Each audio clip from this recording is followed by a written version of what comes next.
God!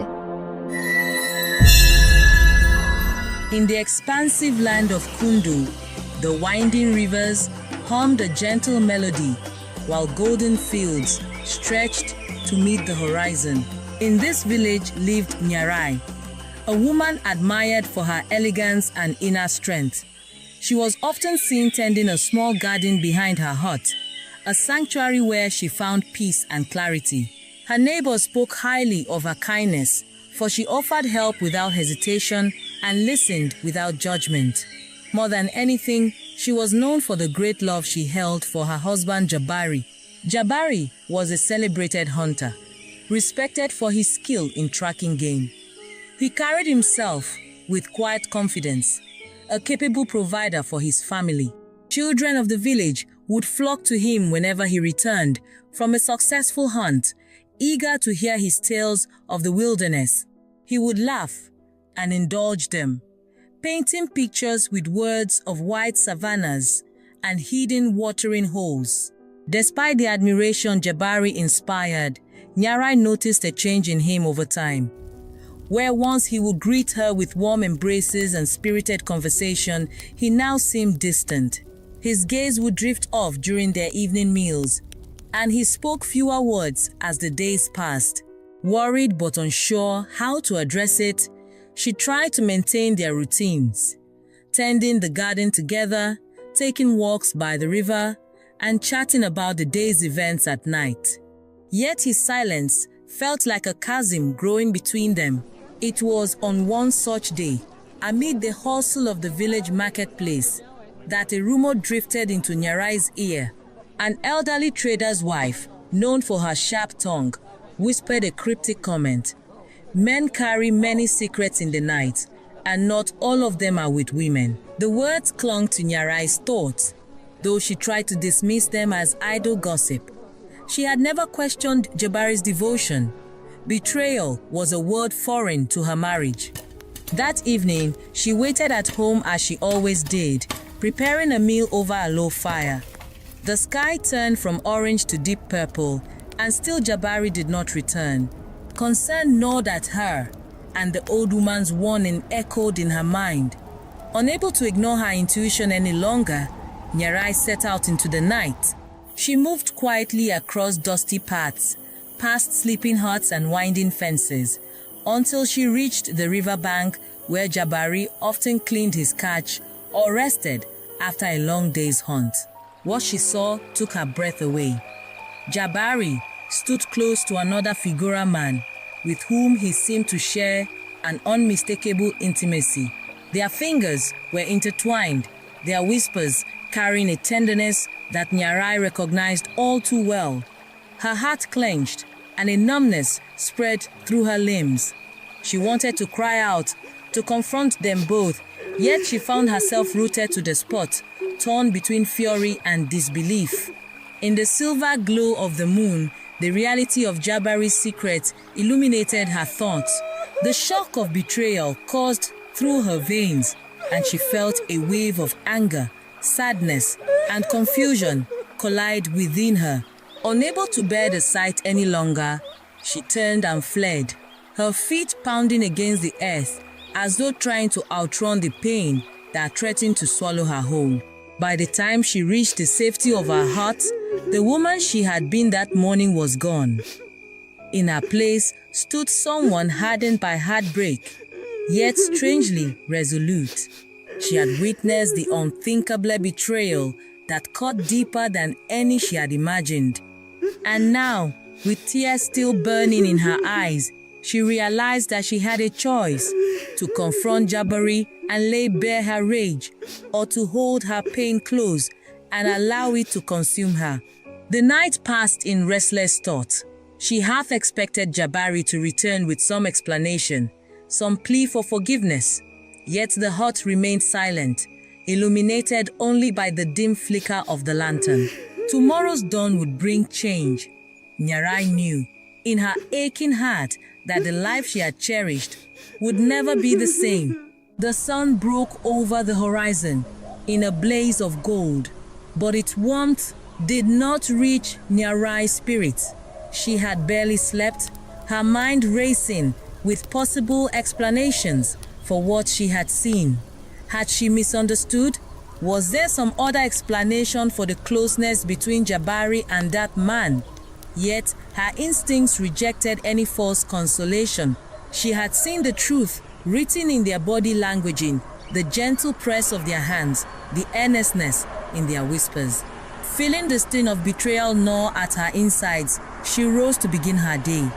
Her body went through the motions collecting water from the communal well, grinding maize for the morning meal, but her heart felt numb.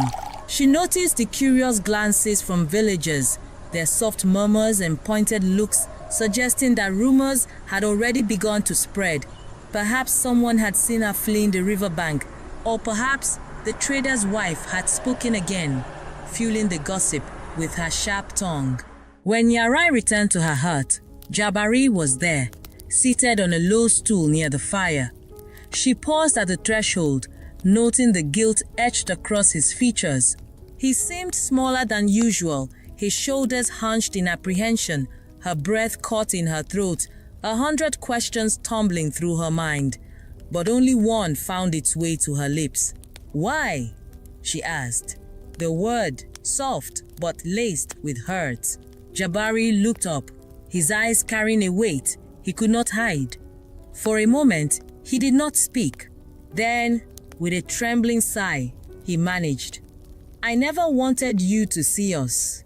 I was so afraid of losing you." Her anger flared. She wanted to scream that he had already lost her, that his betrayer had shattered everything they had built. But her voice refused to give shape to such raw fury.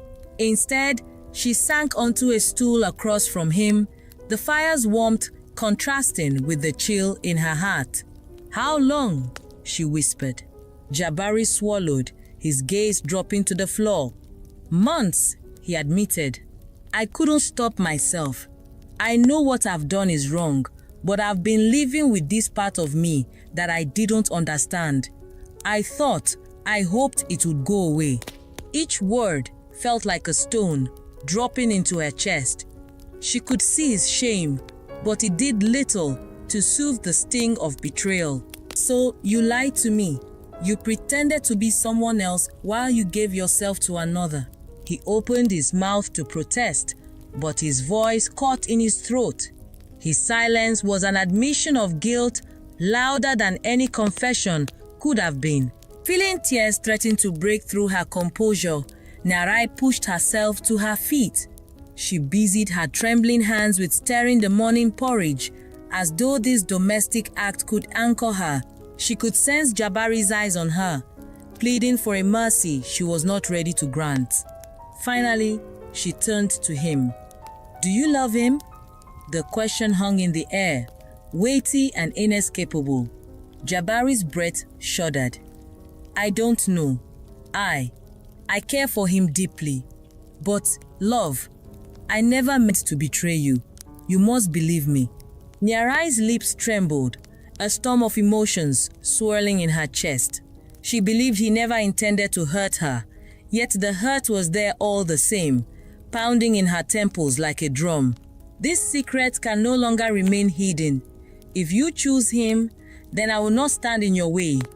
But if you still call yourself my husband, you owe me honesty."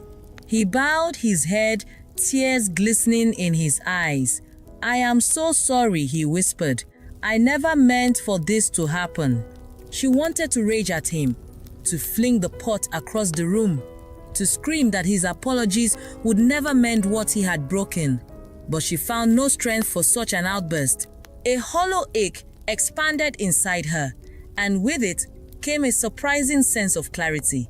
With a shaky exhale, she ladled porridge into 2 wooden bowls. "Then we must decide what happens next," she said, her voice low. "I cannot continue living with half-truths and stolen nights by the river." They ate in strained silence.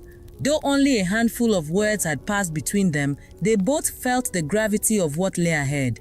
Choices would be made by necessity or desperation that would reshape their lives. Neither could ignore the tension any longer, nor the question burning in the back of Nyarai's mind. Could she ever forgive him? As the sun ascended higher, bathing Kundu in brilliant light, it offered no comfort. Nyarai could only think of how swiftly a single discovery had unraveled the tapestry of their marriage. And yet, a small voice within her heart whispered that this need not be the end. A harder path beckoned the path of confronting truths, however devastating, and forging something new from the wreckage. The question was whether she possessed the courage to walk it. In her confusion, one certainty emerged. She refused to let silence be their downfall. For days, Nyarai moved through the village as though enveloped by a dense fog. Her anger had not diminished, but neither had her sorrow. She thought back to the elders' teaching show relationships were sacred threads in the tapestry of life, requiring respect, honesty, and commitment from both sides. In her darkest moments, she considered leaving Kundu altogether, fleeing to a distant land where the pain of Jabari's betrayal might not follow. Yet, each time the thought arose, she hesitated. This village was her home, and her heart, though wounded, still beat for Jabari in ways she could not easily dismiss. Late one afternoon, she found herself drawn to the edge of the village, where the ancient baobab trees stood like silent guardians of centuries past. She walked without clear purpose, her feet carrying her along winding dirt paths until she reached Mama Chiku's hut. Mama Chiku was widely regarded as the keeper of wisdom in Kundu. Many a villager had come to her in times of crisis, seeking guidance or solace. On this day, Nyarai found herself doing the same, compelled by a need to unburden her soul. She paused at the door of Mama Chiku's small dwelling, taking in the scent of herbs that hung in the air. The elder's voice called out from within, calm yet firm, "Enter, child. I have been expecting you." Nyarai stepped inside, blinking as her eyes adjusted to the dim interior. Mama Chiku sat on a woven mat, carefully grinding some herbs with a pestle and mortar. The lines on her face told stories of many seasons past, and her eyes gleamed with compassion. She set aside her work and motioned for Nyarai to sit. For a long moment, neither spoke. Nyarai felt tears threatening to overwhelm her, and she struggled to keep them at bay. Finally, the older woman broke the silence. "Your heart is heavy. Speak, and let the burden flow out." With trembling lips, Nyarai poured out the entire story: how she had followed Jabari to the river, how she had seen him with another man, and how his confession had left her torn between rage and confusion. Mama Chiku listened intently, nodding occasionally, but never interrupting. When Nyarai's words finally ran dry, the elder placed a gentle hand on her arm. "You have stepped into a storm you did not summon," Mama Chiku said, her voice soft. "Yet now that you are in it, you must decide whether you will be consumed by its fury or find your footing." Nyarai inhaled a shaky breath. "What if I cannot bear it?" she asked, her voice cracking. "I feel as if my entire world has shattered, and the one person I trusted above all else has become a stranger." Mama Chiku's expression remained kind but firm. The truth is a powerful force. When it emerges, it can shake our foundations. But truth itself is not what destroys us. It is how we respond to it. You have a choice, child. Let your rage swallow you whole, or seek a deeper understanding. She paused, letting her words settle. But do not mistake understanding for acceptance. You must first understand what you truly need, what your heart can and cannot endure. Only then will you know if forgiveness is possible. A bitter laugh escaped Nyarai's lips. "Forgiveness seems a distant dream. My husband betrayed me with another manner truth I never imagined I would face." Mama Chiku nodded. "Then start by acknowledging your pain. Allow yourself to grieve the loss of the life you thought you had. Only when you have walked through that grief can you begin to see what remains." They spoke until dusk, Mama Chiku offering no easy answers, but rather a framework through which Nyarai might navigate her turmoil. By the time Nyarai left, the sky had dimmed to a deep indigo, pierced by the faintest glimmer of stars. She felt exhausted, yet oddly lighter, as though she had shared a portion of her anguish with the night itself. As she wove her way back through the darkened village paths, her thoughts drifted to Jabari. Where was he now? Did he wonder what she was doing? Did he tremble with regret? Perhaps more importantly, what did the man at the river Dumo she learned his name was feel about this entire situation? Doubt and curiosity intertwined in her mind, leaving her restless.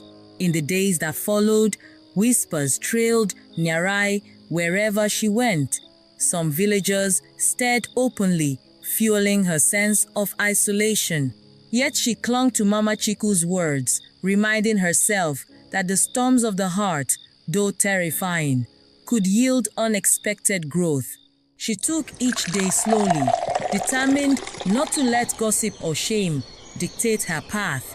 And so, as the gathering storm of her emotions surged, Nyarai resolved to take a step she never thought she would. She would speak to Dumo himself.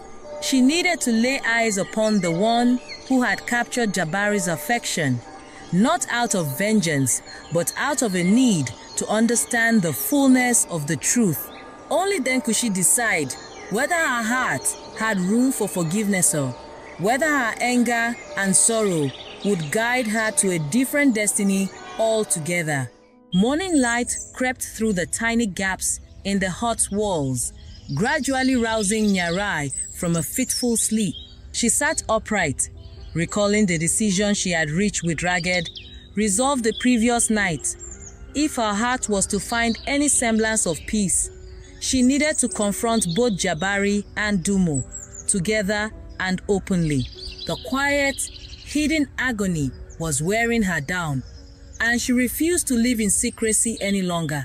A renewed sense of determination guided her steps as she left her hut. The early hours of the day had always brought her comfort before cool breezes, dew-kissed grass, and the promise of uncharted possibilities. Today, however, that promise felt tinged with anxiety. She walked through the village, acutely aware of curious eyes. Yet, she pressed on, ignoring the pointed whispers that seemed to rustle through the air like leaves on a restless wind. At the path leading toward the well, she spotted Jabari standing alone, staring at the sky with a distant gaze. Summoning her courage, she approached. He turned to face her, a flicker of relief crossing his features. "Nyarai," he said quietly, "I've been wanting to talk to you." She nodded, her jaw set. "We need to discuss more than just words. Take me to him, Dumo. I wish to speak with him directly." Jabari's eyes widened in surprise, and for a heartbeat, he seemed at a loss for words. Then he gave a slow nod. "He's out by the fields, helping a friend harvest cassava," he said. "I'll take you there." Walking side by side, they said little. Their silence was heavy, but not as suffocating as it had been in the days before. An unspoken understanding passed between them.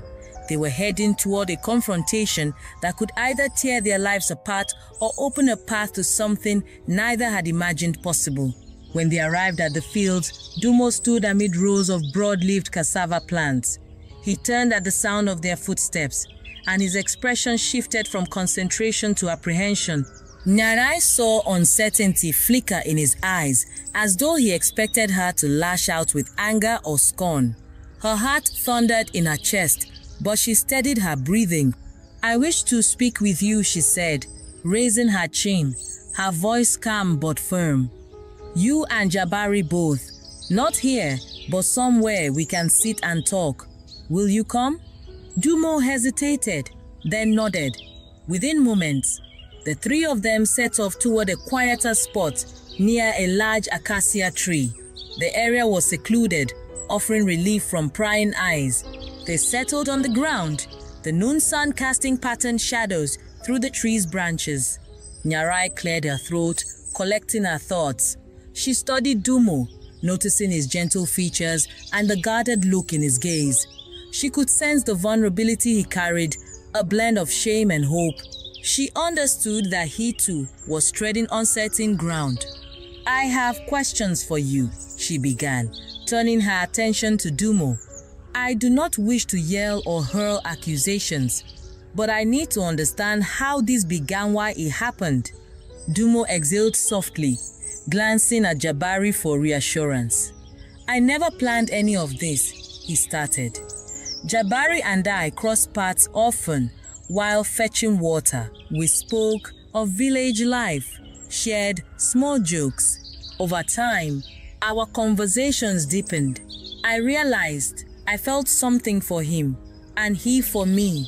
We tried to fight it, to deny it, but it only grew stronger." Her chest tightened. She could almost imagine the stolen moments, whispered laughter by the well, fleeting touches in the marketplace. How long had she been oblivious? "And you never thought to stop," she said, her voice trembling with a mix of hurt and curiosity. Dumo lowered his gaze. "We did, many times, but it was as though our hearts had minds of their own." Jabari intervened gently. "I never wanted to hurt you, Nyarai. I believed my connection to Dumo was a passing temptation. I didn't realize it would grow into something more."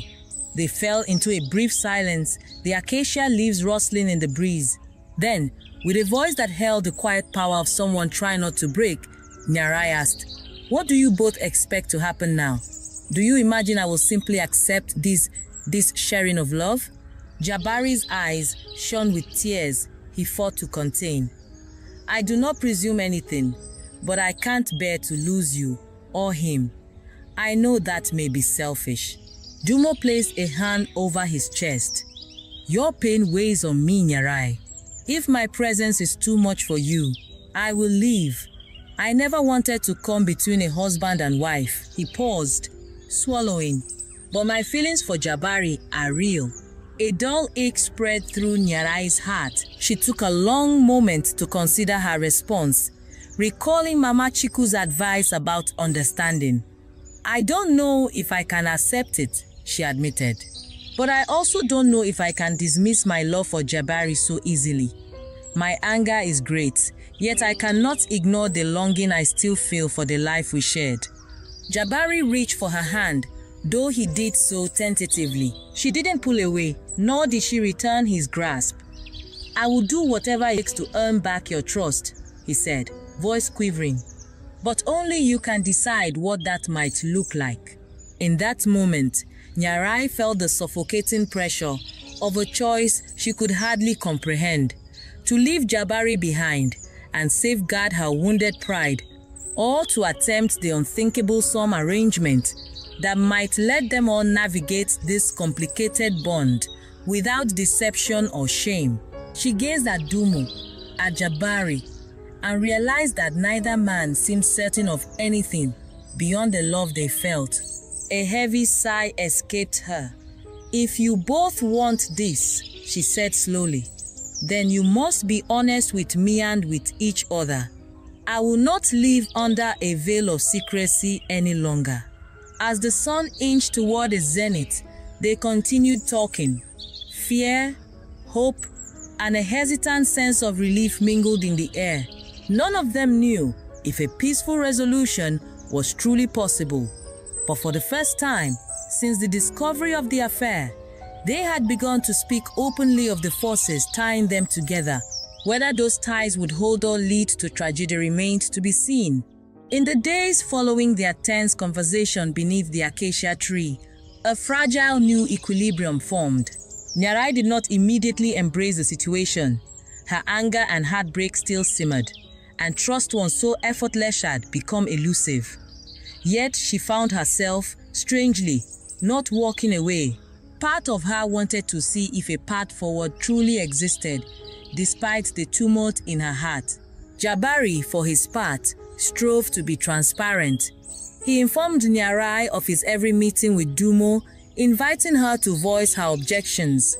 He offered to stop seeing Dumo if that was her wish, though the sorrow in his eyes betrayed how deeply his feelings ran. Nyarai asked for time to sort out her own emotions, and Jabari respected her request. Dumo likewise tread carefully, apologizing whenever they crossed paths, aware that his presence could intensify the storm within her. One afternoon, Nyarai decided to seek counsel again from Mama Chiku. She found the elder seated outside her hut, weaving a basket from dried reeds. Taking a seat beside her, Nyarai explained the difficult predicament she now faced. Jabari wished to keep both the marriage and his bond with Dumo.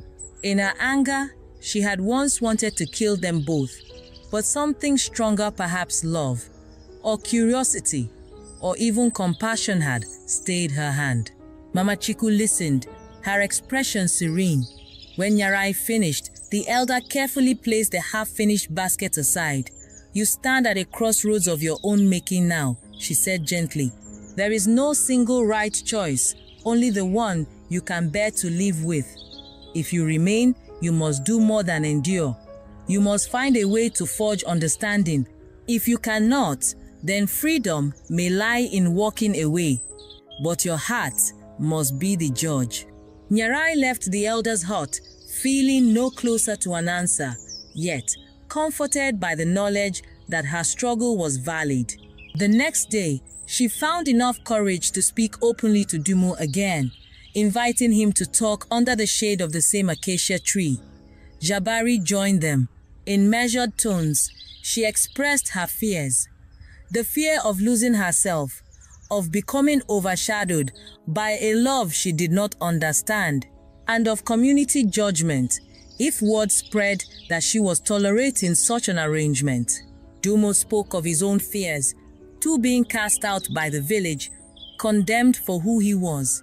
He admitted that his love for Jabari was rooted in a sense of connection he had never felt before, but he also recognized that Nyarai stood at the center of Jabari's life. "I do not wish to replace you," he said quietly. "I only wish to be honest about what already exists." Jabari, looking from one to the other, confirmed that his heart was indeed large enough to hold love for both of them. He recognized that asking Nyarai to accept this new reality was a monumental request. And yet, in his eyes, it was the only way to live without deceit. A turning point came on a scorching afternoon when Nyarai discovered Dumo helping Jabari sharpen his hunting tools. She felt a flash of jealousy, swiftly followed by a pang of empathy. Their camaraderie was genuine, a natural warmth she could not deny. To her own surprise, she found herself stepping forward to join them. They exchanged uneasy smiles, but the tension gradually lifted as the three shared small talk about daily village life. No deep confessions were uttered that day, yet the simple act of coexisting without an undercurrent of hostility felt like a tentative step towards stability. Word of their unorthodox arrangement, of course, began to spread. Some villagers shunned them, whispering that Nyarai's tolerance was unnatural, that Jabari was leading them all down a path of dishonor. Others, more progressive in thought, admired Nyarai's apparent courage, though they kept their opinions private to avoid conflict. Through it all, Nyarai discovered that her greatest challenge lay not in other people's judgments, but in her own heart. She had to decide, day by day, whether she could bear this new shape of her marriage. One evening, after a tense family gathering, Jabari admitted how relieved he was not to be living in hiding anymore. "No matter what happens, I no longer feel like I'm betraying both of you," he told Nyarai and Dumo as they sat by the fire. It was a small victory, but one that allowed them all a moment of fragile hope. Moral lesson. At its core, this still reminds us that betrayal and heartbreak need not lead to destruction. Sometimes they can open doors to deeper truths about who we are. True courage lies not in denying pain or forcing others to conform, but in confronting difficult realities with honesty and empathy. When we choose understanding over vengeance, we foster the possibility for transformative relationships. 7. If they defy convention. Every heart journey is unique, and each individual must discover which path leads to genuine peace. Thank you for joining with us through all 5 episodes of this deeply human story from the land of Kundu. If you found meaning or inspiration in these chapters, please like, subscribe, and share this video to help more people experience the tale. We'd love to hear your thoughts on acceptance, empathy, and resilience in the face of betrayal. Also leave a comment below and let us know what you think. Stay tuned for more insightful stories, and remember, every challenge carries a lesson that can guide us toward greater understanding and compassion.